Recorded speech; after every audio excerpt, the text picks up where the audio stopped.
Hi, this is Dennis with Second Chance Tackle, and today we're going to take on a Tica Caiman. It's a Striper LE201. It's a left-handed bait casting reel. It's just in for general service and maintenance. So I thought I would share with you what this reel is made out of, how to service it, and tell you a little bit about the reel while we are at it. So functionally, this reel is similar to a Abu 7000. Kind of shares properties. It's a nice reel. It's made from Tica, and I've always gotten that confused. I've always called it Tica for some reason, but I was corrected on that when I called Tica for parts one day, and they answered it as Tica. So since I've been calling it Tica. It's headquartered in Kent, Washington. It used to make all of its reels in the U.S. Now some of them, including this reel, are made in China.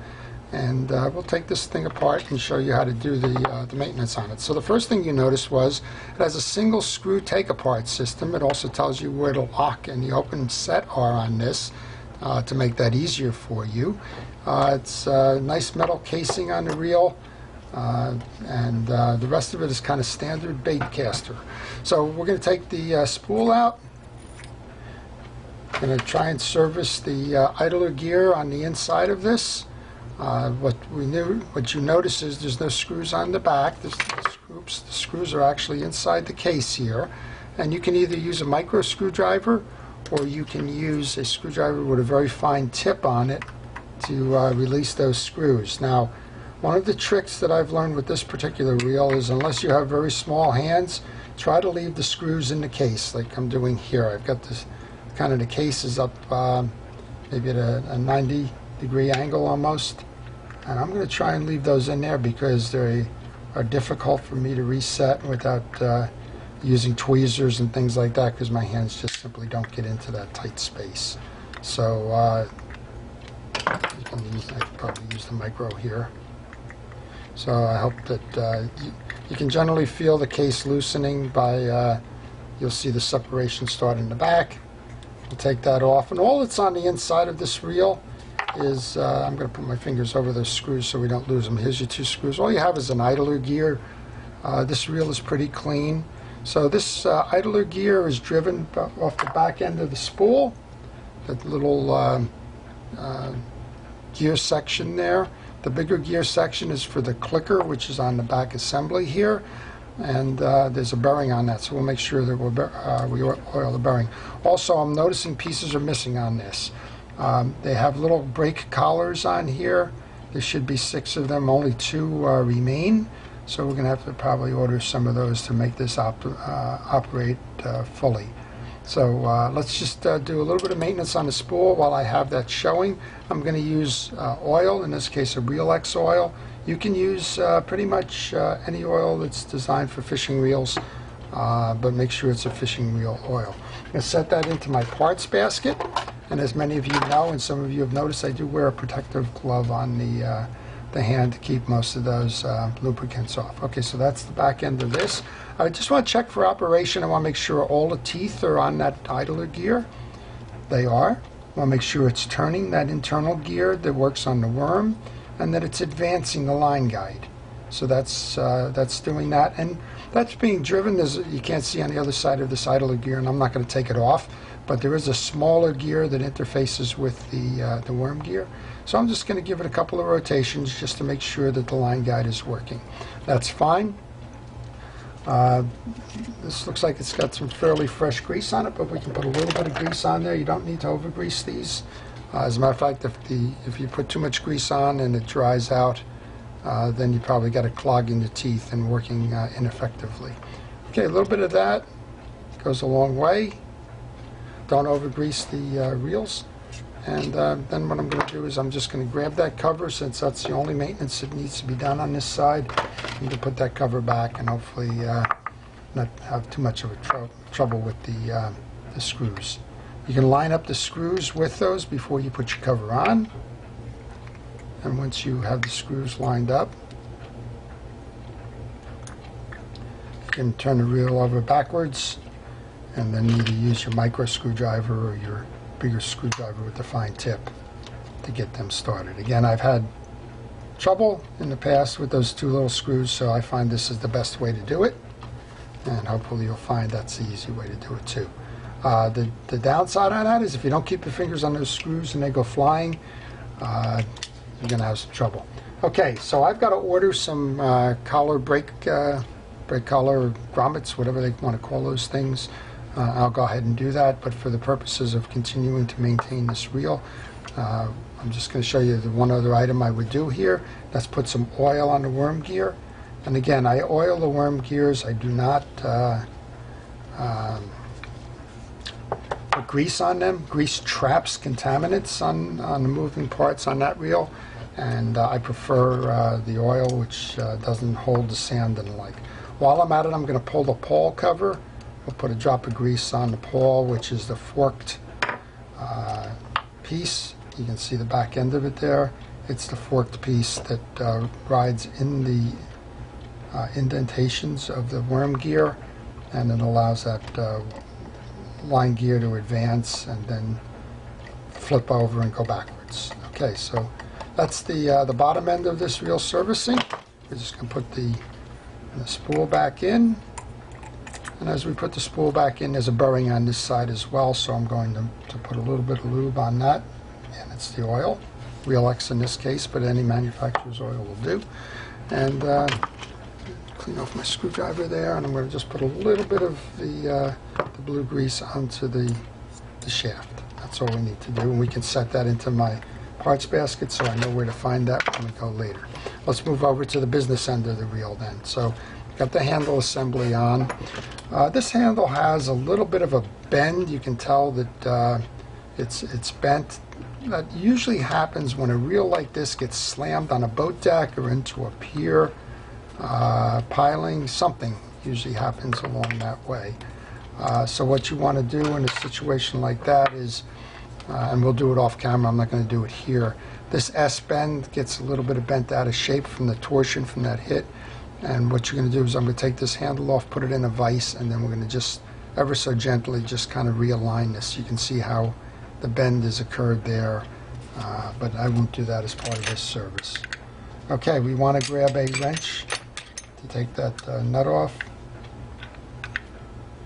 You want to be careful as you're turning the nuts. You want to make sure that the nut is headed in the right direction. As you can tell, this looks like I'm tightening it, but it's a reverse threaded handle nut, so that's always comfortable if you do this and you don't find that it's moving quickly or that you have a lot of tension to that, then you want to just try going in the opposite direction unless you already know what the way that is.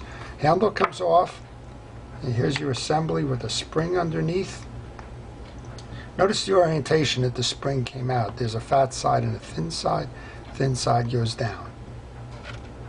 You can tell there's a lot of crud, for lack of a better term, inside this particular part of the assembly, and that's probably why they sent it to me for some servicing. And then we have to grab that nut underneath there and turn that off. Let's get the junk off the handle here. And one of the things you want to do as you do the repairs is you want to grab a schematic, which is probably what I'm working on here. Nope, it's not what I'm working. If you have any questions about the reel itself, schematics will help you to identify which pieces and parts go where. I'm just looking for the handle at the moment so I can turn off the back nut here. I don't think I have a wrench big enough for that. Let's see, there we go. And this is the same. It's going to reverse thread to get that nut off. And then once you break the nut, you can just hold the handle is just holding the main shaft. Once you break it, you can come back in and work it off like you see I'm doing here. You also notice that I've got quite a few tools on my bench here. I like to keep the tools close by so that when we run into something like this, I don't have to go running around trying to find them. And this one is actually a 15mm nut. we should be able to get this through. Okay, so take your time, be patient with the reel. It's not a race, but it does help in the end. Okay, I think we pretty much have got that down now. Looks like we got one more thing here. There's a lot of debris on this reel. All right, here we go. We're just going to work that out. So remember the sequence to these as well. I always advise, take pictures. Take your cell phone, take a camera like I've got here. Take stills, take videos, doesn't matter. Just make sure that you know the sequence that you took these off. We're going to clean these up. There's two tension washers that go in there and a little cap washer that goes above. So those would be the next pieces in, and it looks like now we can finally get to the back end of this reel where we can go do the servicing on the gearing. So it's good for this person to have brought this in. It certainly hasn't been serviced in a while, and I guess they recognized that it was time to get this thing fixed. Okay, let's pull the back off. The back comes off with two screws that handle the business end. I'll take these off. And then inside you're going to see something that's very similar to the Abu reel. Any of the 5500s, 6500s, whatever. This is kind of a typical bait casting reel here, except this one's lefty. We should be able to get this out. I think that shaft is just really kind of jammed in there pretty good. I'm just going to grab a soft blow hammer.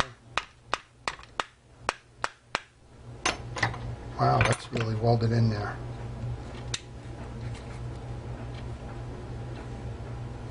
You don't want to pry things if you can avoid it. That's generally not a good idea. Here we go with just a little bit of tension. I think we're kind of working it out, but it's again, use that soft blow hammer. There we go. And don't be brutal with it. Okay, so we have an anti-reverse bearing that's sitting inside here. That's your stop. We have the ferrule that's inside there. It looks like somebody's banged this up pretty good already. Maybe that's why it was getting a little more stuck than normal there. Again, on that anti-reverse bearing, I'm just going to put a little bit of oil on there for now. And then we're going to try and work the rest of this out. So we have two springs that just came off. Fortunately, I know the location of them. They belong on these posts. Be careful when you take the reels apart. Sometimes you get those springs that'll just shoot. All right, we'll try and grab the ferrule.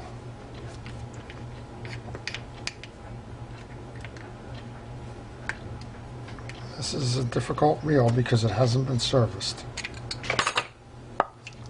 And I think we got junk inside the ferrule too.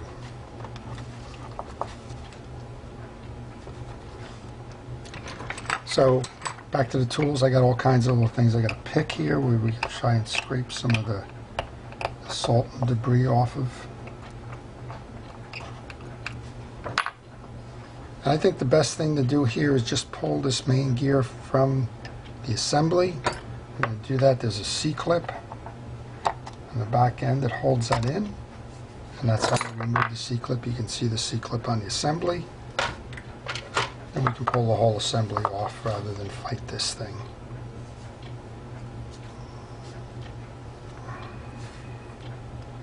And again, this is disappointing because this obviously hasn't been a lot of maintenance on the reel, but this reel is worth maintaining. A lot of people say, well, what's the downside, right? The downside is it's worth maintaining if it's a good reel. And then I'm going to take this off camera. I'm just going to try and put this in a vise, this square size, and then use little pliers to work this one off. I don't know if I have a bench vise right next to me here. I don't know if you can see that. But this is just lack of maintenance has caused this ferrule not to cooperate with us.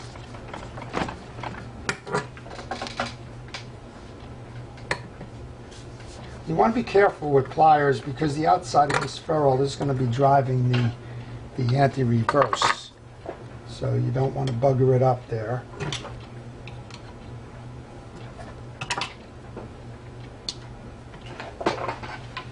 There we go. Finally got it. Gee whiz.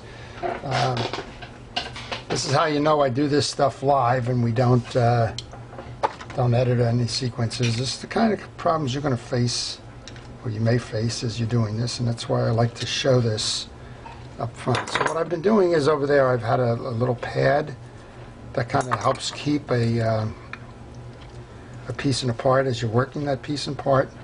Helps keep it from getting buggered up. I guess buggered is a technical term, huh?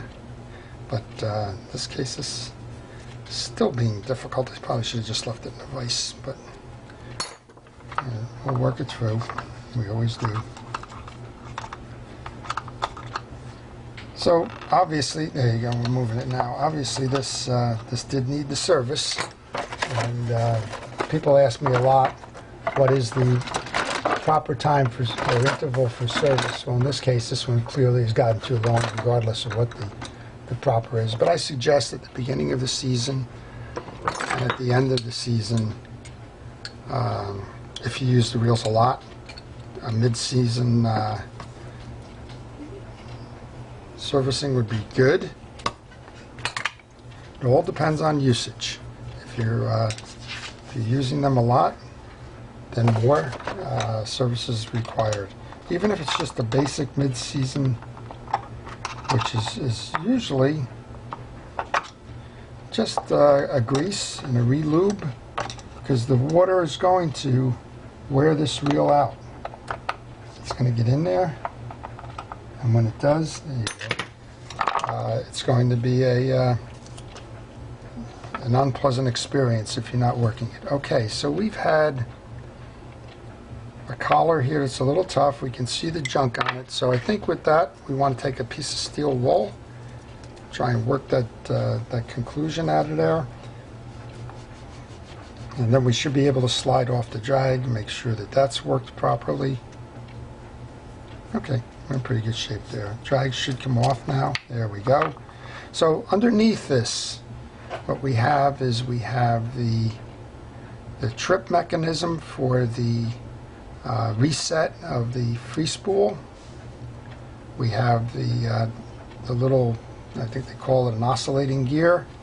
That oscillating gear is going to sit in points on the back end of this. You can see the points on the back end of this main drive. That's going to keep the drive working. Just looking for my little pick. And not seeing it quickly. There it is.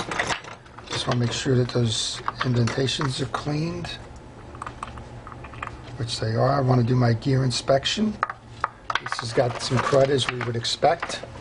With the condition of this reel, we got some stuff, probably dried grease in the teeth. So let's go ahead and get that out while we are at it.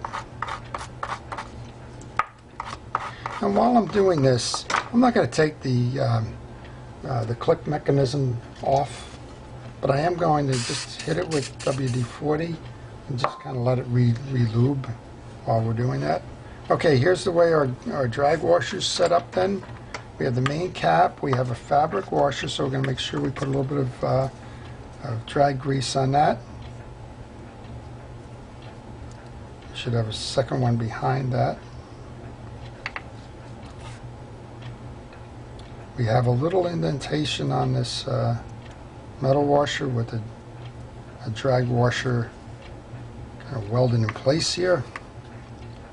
Somebody asked me on a question on my forum recently, when do you tell if the drag washers are worn out? Well, there's two ways to tell on that. The first one is that the drag washers can be abraded. You can find that the washer is worn, just like a tire on a car. That there's just a lot of, this one isn't cooperating either. And that sits in a collar. On a car, if you can tell that a tire is going bald on a car, you know it's time to replace. And that's the same thing with these washers. There we go. Okay. And then we just want to run a little bit of steel wool inside here. And I apologize for the length of this video, but we're going to do it right. We're not going to rush things. And now you can see the holes that come through where that idler gear sits. All right, these drag washers are fine. They're flexible. They're not brittle. They do need some drag grease, and I use a Cal's Universal Drag Grease to do that. These are fabric washers like an HT100. All right, so we're going to reset then. We're going to take the post that we have here. This is an oblong post. You want to make sure that it's seated properly onto the post. Same thing with the idler gear. And we want to put the main gear back on, making sure that those pins come through the gear so that it's properly seated like that. You'll know if it's sticking up because you'll see a space in there. Then we're going to set that down, and we're going to do the service on each of these drags. To do that, you just simply take a little bit of dry grease onto the fabric washer. Hit it on both sides. You don't need to over lube. Use your gloved hand to just make sure that it's rubbed around universally, and you can put that into the seating of this. These washers are fine, they're just dry. Then the next one would be the metal washer. You want to make sure on the metal washer that the washer is clean of debris, and we saw a lot of debris on this one, so let's just make sure they're clean. Get the drag grease for the second washer. Again, just a little dab on each one, and then work it in with your fingers just to make sure it's evenly lubricated. And we notice this one we know goes down, so make sure it goes down and it locks into the channel because this has the two ears on it.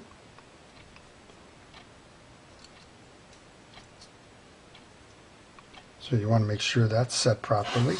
And we have the last one that comes up, again with the drag grease. We'll run that through. Top washer.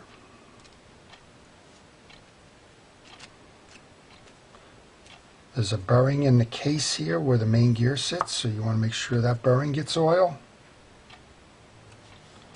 And then we want to load there's a couple of shims that go on the back end before we reset the outer case. We can reinstall the main gear now. We want to make sure as we are reinstalling that it stays tight.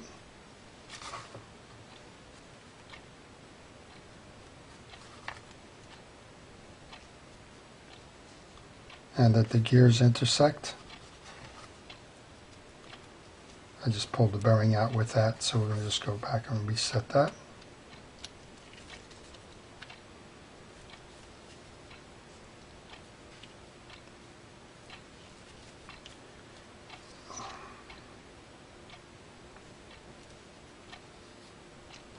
Okay, we're lined up properly.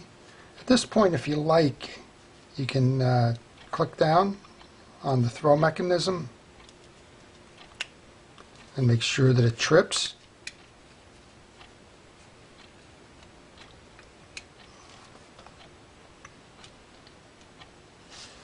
Yeah, I forgot. We got a left-handed reel.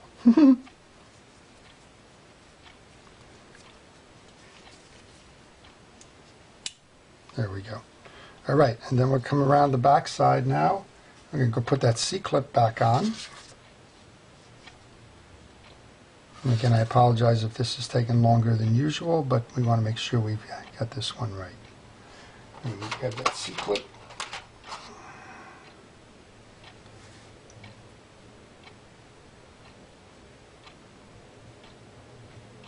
It gets seated into the groove, and sometimes you can get this in with your fingers, and sometimes you can't. Sometimes you might need a needle nose pliers to help you along. That's what I'm going to do right now. I'm going to hold that clip because it can shoot. I'm going to put a little bit of pressure on the back end.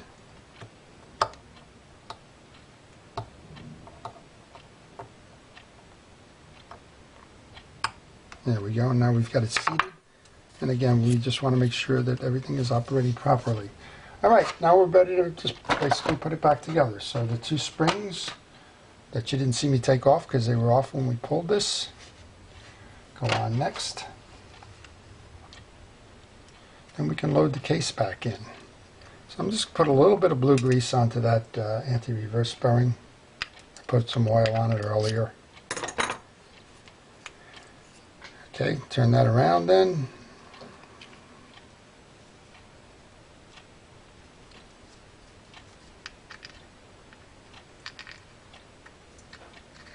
This, you want to make sure that your spring is loaded into that side case. And now that's kind of snapping the way we would hope that it would snap. 2 side plate screws. Again, that's where this parts basket comes into play. Grab our little screwdriver here.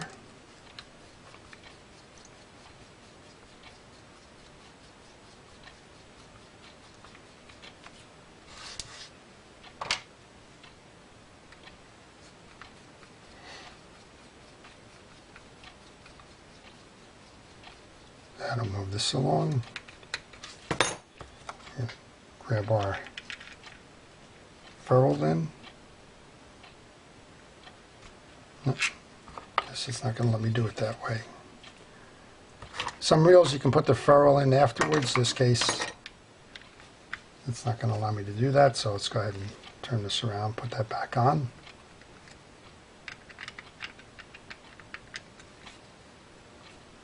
And I like these reels. I personally fish a Tica reel. I've had a lot of success with them. I have it on a 10-foot bait casting surf rod.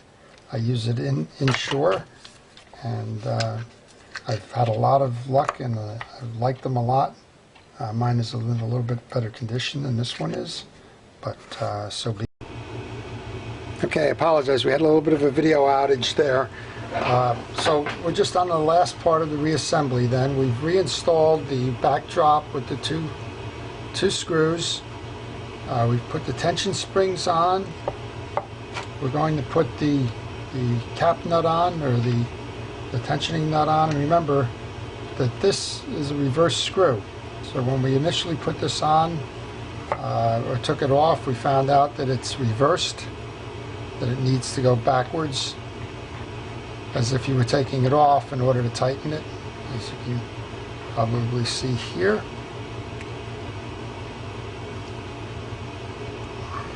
And we're going to load the spring on, and we're going to load the star adjusting nut on. I'm going to put the cap washer on.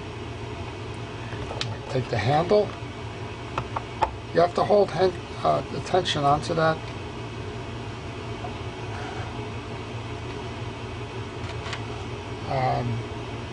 Star drag nut, otherwise you're going to be in trouble.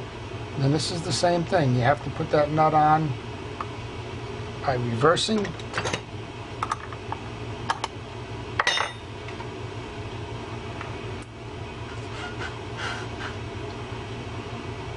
And it's tough to catch, especially if you're not used to working left to right. I need the 11 millimeter.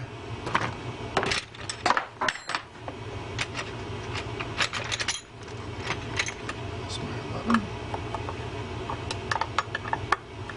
Okay, so there we go. Oops.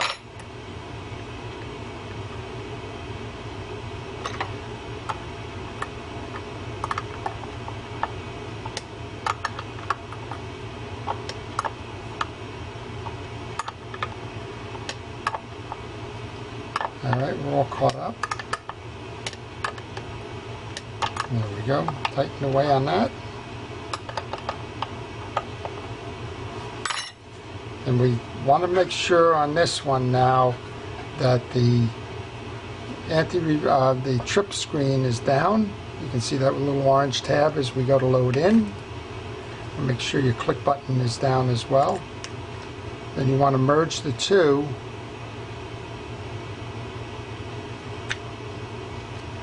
So that you make sure it's grabbed, and then you turn this to lock.